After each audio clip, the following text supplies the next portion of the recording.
Please welcome to the stage, Todd Conklin. Sorry, that's what that was. So your watch tells you have a text? It does. It's amazing. It actually doesn't really tell me anything. It actually makes a little beep, not really beep, but bell sound.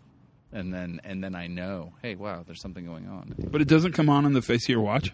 It does, but only like when I twist my arm in a certain way. You can't see this in the podcast.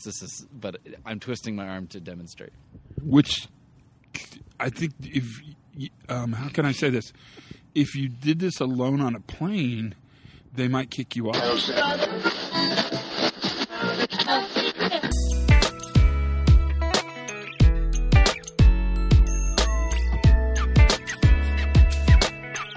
Oh, Ron, you are so interesting. Hi, everybody. It's Todd Conklin, the Pre-Accident Podcast. Glad you're here. It is awfully good to talk to you again today. And as you can tell already by the introduction to this, if you didn't recognize the voice, that's the effervescent Ron Gantt and I sitting around chatting. And Ron's a part of today's podcast, so you're going to get to hear a much longer, not too long, I'm not saying it's too long, but a much longer conversation with Ron and I as we roll through the podcastiness as fall greatly approaches us. It happened. The seasons just zoom by. I know it's boring talking about them, but it's the weather's. It's just an important part of how I hang out. It's what happens. It's the essence of New Mexico, which you're all invited to visit if you want to. It's wide open. We're welcoming you. Balloon Fiesta this year was great fun. So they had a great time. 1,200 balloons at the Mass Ascension. That is a lot of hot air. As is the podcast. Oh, thanks. I'm here all day. So no, things are good. Fall's really a great time, and I'm having fun and getting ready to do all sorts of exciting stuff. Bob and I and Andrea are going to China to do a workshop. That should be fun. And roll out Workplace Fatality. It's printed in Chinese. So that book is out there in Chinese right now, in the world for people to read. 1 billion people plus, maybe. I'm not sure they'll all read it. Don't get me wrong. Probably half of them will. So what is that? That's 500 million, 800 million, something like that. That'd be half the Chinese population. They'll be on it. They'll be reading it like crazy. Yeah, it's just a matter of time, you guys. We're going to take over the world. What else? I'm reeling from a comment on that stupid LinkedIn thing where I don't really understand what we do LinkedIn for, really. It seems like a place where people troll other people to say how stupid they are. And there's a comment where a guy, you might have seen it, I don't know, it's a lady who's driving a train and she's texting and she hits the back of the train in front of her. And, it's an accident. It's a pretty significant accident. It's a train, so, And there's two ways to look at that. You can say that she's a bad train driver, which is true. I mean, probably. Or that the system itself is so fragile that when a distracted driver gets that close to the train in front of them, there's no other secondary systems to sort of snap her out of her complacency or stop the train or, there's the two ways we look at stuff. We've had this conversation 9 million times. So they showed the video and a guy wrote a really nice comment about how, air's normal and blaming this train operator is emotionally satisfying and will immediately fix this problem but won't provide long-term solution. And some guy writes back and calls the guy a liberal douchebag, which if the conversation starts with that it's going to be interesting. He's a construction safety manager in Virginia. Clearly, this is taken this wild turn. That was the start of the comment. And then from there on, he proceeded to just take this poor guy down. And it wasn't me. I mean, I'm not even a part of this, right? I'm just reading it. But it's so frustrating to me that it went to such a level so quickly, and the desire the guy had to fully not only blame the person who was operating the train and texting, but to blame the person who made the LinkedIn post as if that was really a part of this giant conspiracy to actually remove responsibility from workers. And I don't even know how to have this conversation anymore, especially when it starts with the phrase, "You're a liberal douchebag." I don't know where we're going to go. I mean, I would grant you everything is up from there. There's hardly much down left, but holy crap, when people push that hard to ensure, in fact, accountability is held at the worker level, they've already lost the battle. That battle's done. I mean, they'll never punish their little construction company in Virginia into good behavior. They will hide every single piece of information that guy doesn't want to see away from that guy every time it'll happen. And I don't know, it's on my mind. And it happens all the time, it's crazy. I just want to say we can get along. I mean, I promise you, life is too short and the world's too amazing to spend time calling each other liberal douchebags. But it's just the wrong approach. That's my theory, and I'm sticking to it. So that's it. So, okay, so I got that done. Cleansed the palate there. Ooh, shot a little emotional bile into the conversation. And now we can talk about Ron, because this podcast is fun. So this podcast is a pretty interesting discussion on what it takes if you decide to go ahead and get a graduate degree in safety. And Ron's going to talk about sort of his doctorate journey and what he's researching. That's what I was interested in. That's what started the whole conversation. But you're going to really get a feel for what a journey this is. And I actually think it's fun. And it's a great the conversation is fun. I think the journey's fun too. It's a lot of work and there's lots going on. But it's worth you sitting and just enjoying, just be kind of a fly on the wall and enjoy the conversation that Ron and I are having, because it's pretty fun. Anytime you can spend time with Ron Gantt, it's positive. I mean, he's hilarious, and hilarious is a good thing to be, if you ask me. He is a very, very interesting guy, and he has lots of interesting things to say, and that's what we're about to enjoy. So until then, sit back, relax, and enjoy the musings of graduate student Ron Gantt as he talks about his program and what he's doing and the research he's thinking about. It's interesting. You'll enjoy it.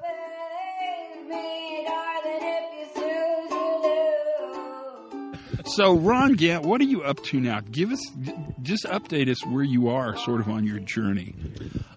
So where am I on my journey?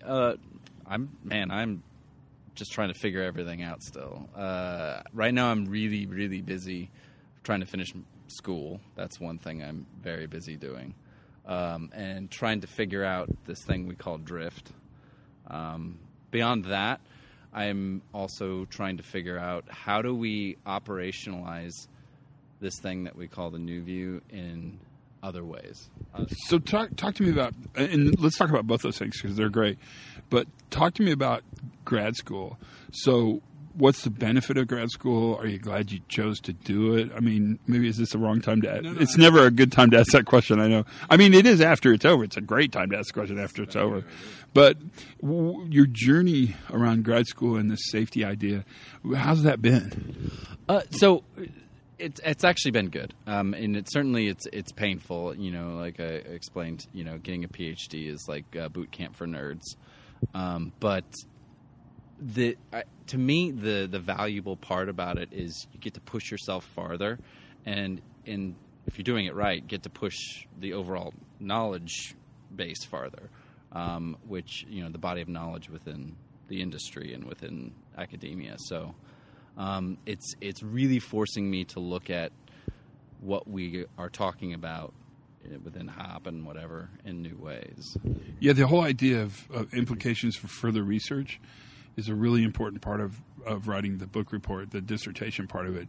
How's the research going, and what are you looking at, and what are you finding, and how much help are you getting from other people? I mean, what's going on there? So it's going really well. If you asked me about 9 months ago, I'd say it was hell on earth. But now I took some time away and cleared my head a little bit, and I'm coming back to it, and I feel actually much more inspired with it. And so I'm focusing on organizational drift. I want to understand more about what it is. because it's a term we throw around a lot, and I don't know that we have a clear idea of what we mean when we say it. And then ultimately, if we can, figure out what it is, find ways to deal with it in some way, shape, or form. Who coined the phrase organizational drift? Well, that's actually a tough one to answer because the term sort of just started appearing in the literature. If you look at like sociology literature, even in IT, there's like early references to literally that term organizational drift in like the early 90s.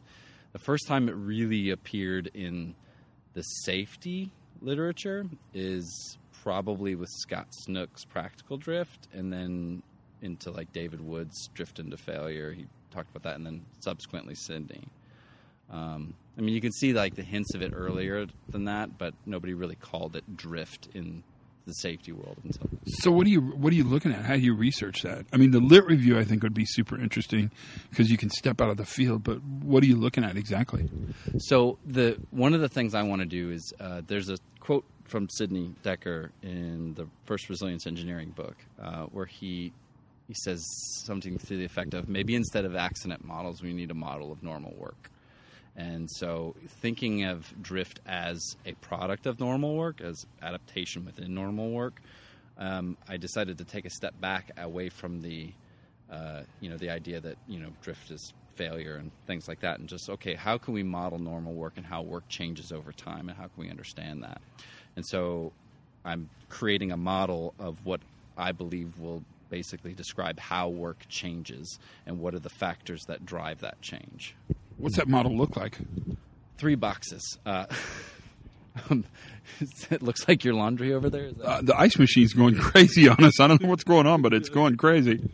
No, so basically there's 3 elements to it that iterate over time. So the first element is context, right? And I'm coming at this from actually a sociological lens more than anything. And so by context, I'm kind of using theories from Giddens. I don't know if you've heard of structuration theory. But basically rules, resources, and I'm using the kind of catch-all term culture, which I'm not crazy about, but I'm just using it for now. I might come up with something different to basically describe the sorts of social structures that influence people's, kind of actions in a given environment. Those things interact to create work is done, right? Work is done then leads to sense making, and that's, even though I'm kind of saying that in like a linear sense, it's obviously not linear. There's sense making that's happening as work is happening, but it basically, by the time people finish the job, they have to take a step back and say, okay, what happened? They don't really necessarily say this consciously, but there's an understanding that, what we did was good or what we did was bad, and we should do that again in the future. Those 3 elements then, and particularly the sense-making piece, then create a new set of context for the next iteration. Where are you going for the sense-making literature? Is that coming out of sociology as well? A little bit, but actually I'm probably going to lean a lot on like Carl Weick, sense-making in organizations, to kind of help me understand that piece of it. But I think there's actually some interesting things that you can draw on even within sociology, like particularly like social networks. It's like one of the hypotheses that I think I'm playing with is to understand how different types of social networks can influence drift, because drift has to be a social thing. If one person deviates from an action one time, it's not drift.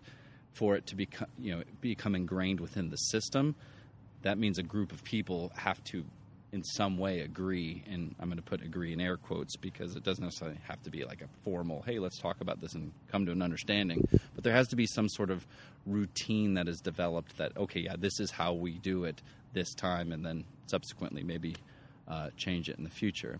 And so I think there might be ways to track how that social network, how the information diffuses through the social network. So you can even look at like stuff like diffusion of innovation to see how that sense-making piece moves throughout the system. God, that's brilliant. You could use Rogers' diffusion curve. God, that would be really interesting, actually. because you would really probably have early adopters, and you'd clearly have laggards. I mean, you'd clearly have people that would drag their feet. Mm-hmm. The interesting part of the diffusion curve for this, at least on first blush, is the whole middle of it that just kind of merrily moves along. That's really interesting. Wow. Yeah, I think so. I think I'm really excited about it because I think it leads to a lot of interesting hypotheses. So first, from academic perspective, it's interesting. But from a practical perspective, I think if we can start to identify how this information and this sense-making moves through the social structure, we may be able to find new ways to identify this in real time. Not in real time per se, but in a more actionable sense, right? It's not just something we identify after an accident happens, but we can actually give people things to look for. Hey, if you see these sorts of social structures or networks or these sorts of conditions in the context, you're more likely to have drift, not drift. Not that drift is a bad thing per se. I don't want to give that impression, but I think it can lead to some of those things. But it's an organizational phenomenon, or it's co-created in the process of doing work, probably. Fair enough? I mean, is that fair enough? So what are you looking at?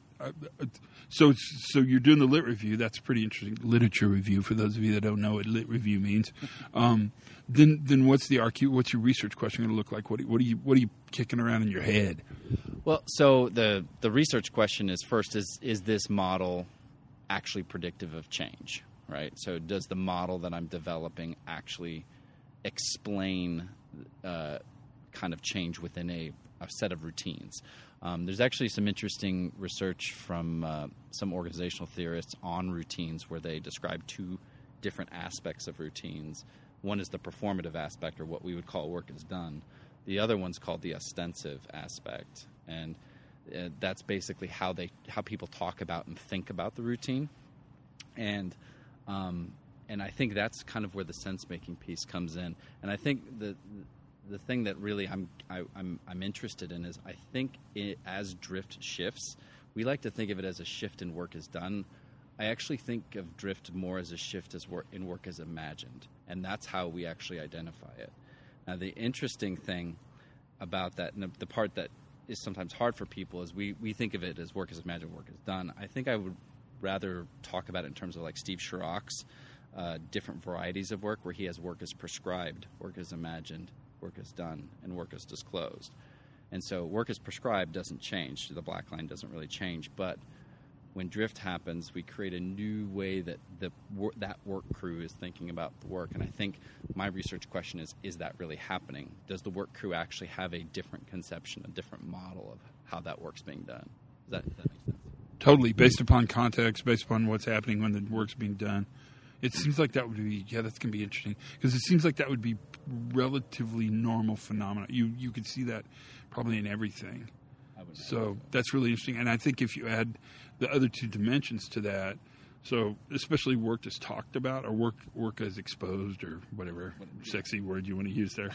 I mean, because I do think people, the question I would have, and it'd be interesting to see in your research, I think people do more than they know they do, and they perform more than they think they performed. So, and how much of that is sort of an automatic reaction to stimuli that you don't even realize you did that, but you did it, could be really interesting to discover at some point.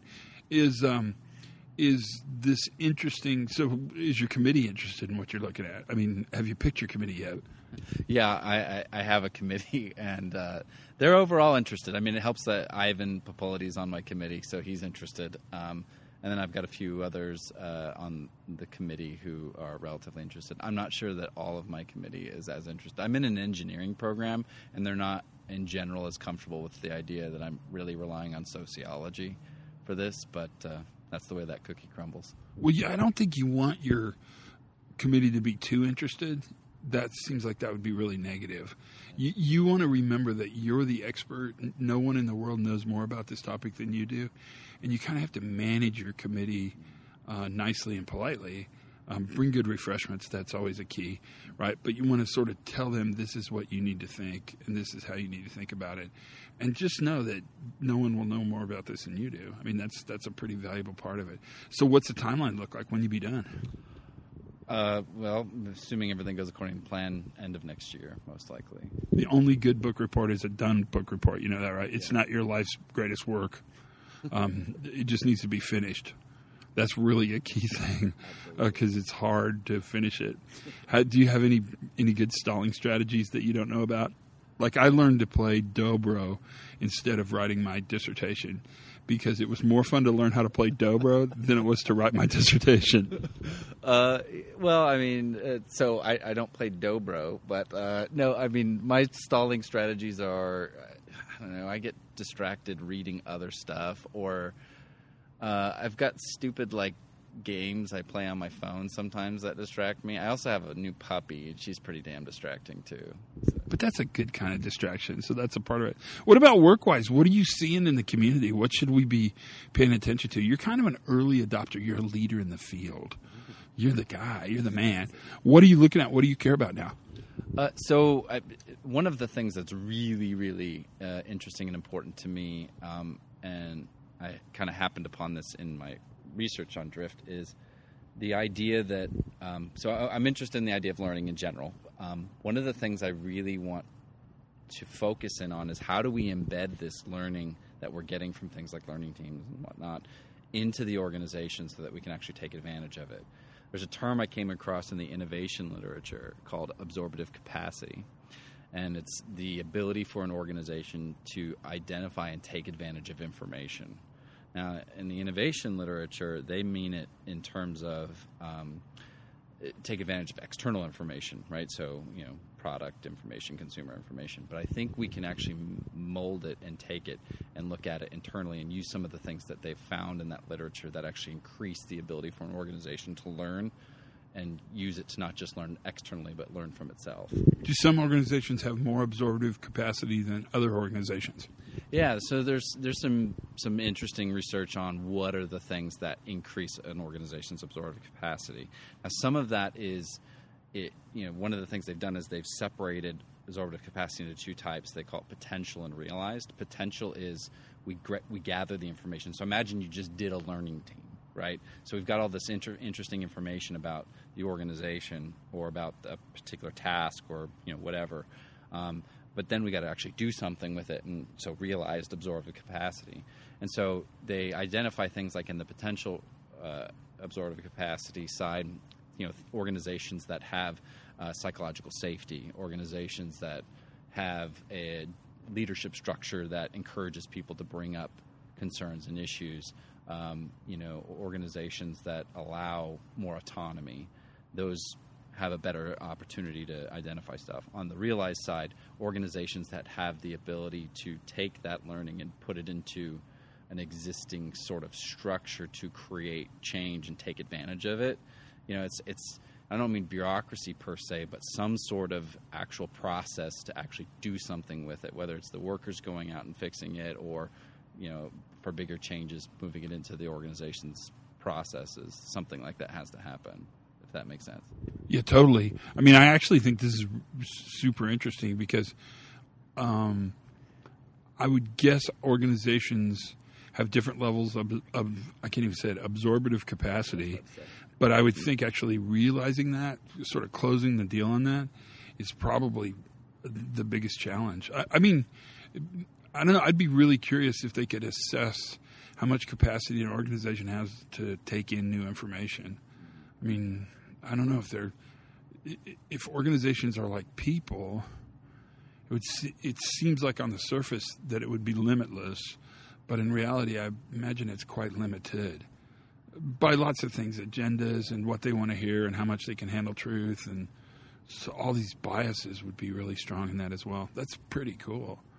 Yeah, I think so. And I think, to your point, pre-existing mental models. And, even when you look at the organizational learning literature, something that we don't talk a lot about is organizational forgetting.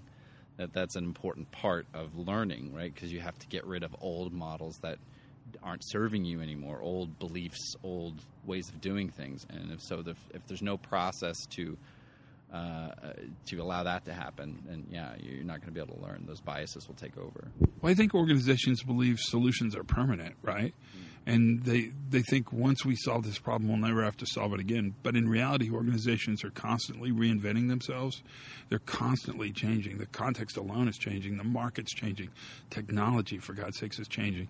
And so probably lots of processes, systems, practices, biases, traditions have had to go away. And how you get an organization to purposely forget something, that would be pretty interesting. I don't know. That sounds like you could have a second PhD.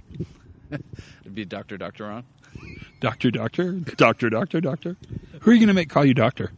I'm going to save that one for just that special jerk that I find, who, I don't know, cuts me off on the freeway or something like that, or, and then I happen to see him at the coffee shop later or something like that. But other than that, he'll have to call you doctor. Yeah. Where are you going to hang your diploma? That's the big question. Right? You've never been to my house, but my diploma hangs in my guest bathroom. Well, I'm going to hang my diploma in your guest bathroom. That's really where it hangs, in my guest bathroom. That's awesome. I have no idea. Like, step one is to actually finish the damn thing, and then I'll, I figure then I can write a new dissertation on where to hang it. You're right. I am getting the cart a little bit ahead of the horse. You do have to finish it. But when you're finished, let me highly recommend your guest bathroom, because it's as good a place as any. Your office seems snooty and kind of pretentious. Yeah. But the guest bathroom, I mean, that's giving it to where the people live. That's the best place to put it, for sure, man. I mean, where else would you put it, for crying out loud? Kitchen seems wrong. Living room's just weird. Yeah, no. I don't know. I don't know. Maybe hanging above, like, the bed in the guest bedroom. There you go. A place of honor. The crappy mattress that used to be yours. Yeah, exactly. I think that's a good place for it. Final words to anybody? What are you thinking? Well, no. I mean, if anybody is interested in being involved in the research at all, let me know. Reach out. I could always use an organization to partner with. So you're really looking at practicing this in so using these models on a real organization. Yeah. Oh, actually, let's say that again. That's really good. What are you looking for? What characteristics? So, I mean, in general, anything. But the ideal is, in thinking about the time frame I want to complete it in. I think an ideal would be an organization that's whether it's a construction company, large general contractor, or an oil and gas facility that's going through a big maintenance shutdown, turnaround, something like that. That is starting, probably towards the beginning of next year, because something like that will have a high level of complexity and risk, and will have a lot of work happening in a short period of time. So there's a lot of data points. There we go, you guys. That's our challenge. Thanks, Ron. Anything close out, like pithy final thing, like don't ever eat anything bigger than your head or something like that? Don't squat with spurs on. And there you have it. That is the conversation between Ron and I.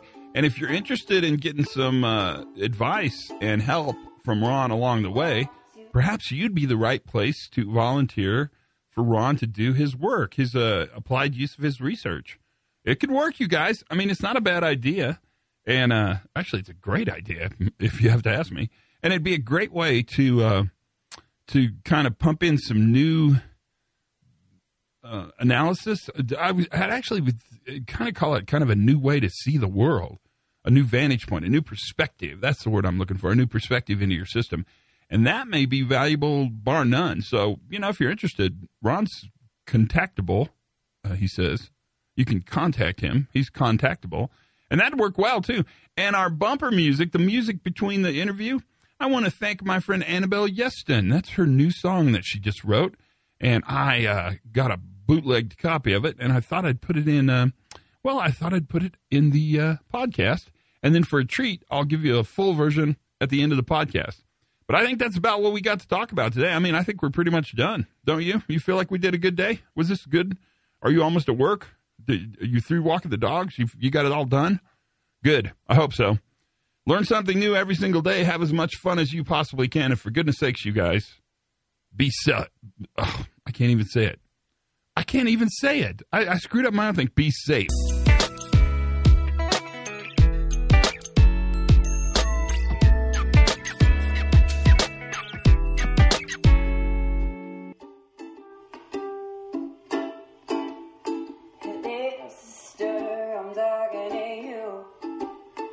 gotta learn how to pay your dues. Hey, little sister, you gotta see this through. My eyes are the world just singing for you. Hey, little sister, I'm talking to you. It's time to stand up and put on some shoes. That's right, that's what they were paid you to do. Believe me, darling, if you snooze, you lose.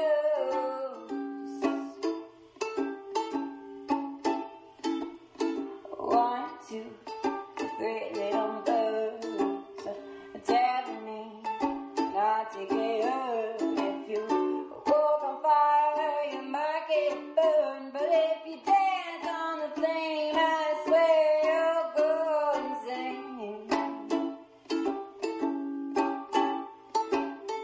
Little sister, I'm talking to you. You gotta learn how to pay your dues. Hey, little sister, you gotta see this through. On the other side of the world, just singing for you. Little sister, you gotta stay humble and remember to try not to mumble. Hey, little sister, you gotta promise me one thing, 'cause you learn to love yourself. 'Cause if you don't, nobody will love you. Hey, little sister, I'm talking to you. You gotta learn how to pay your dues. Hey, little sister, you gotta see this through. I'm on the other side of the world, just singing for you. Just singing for you. Singing for you.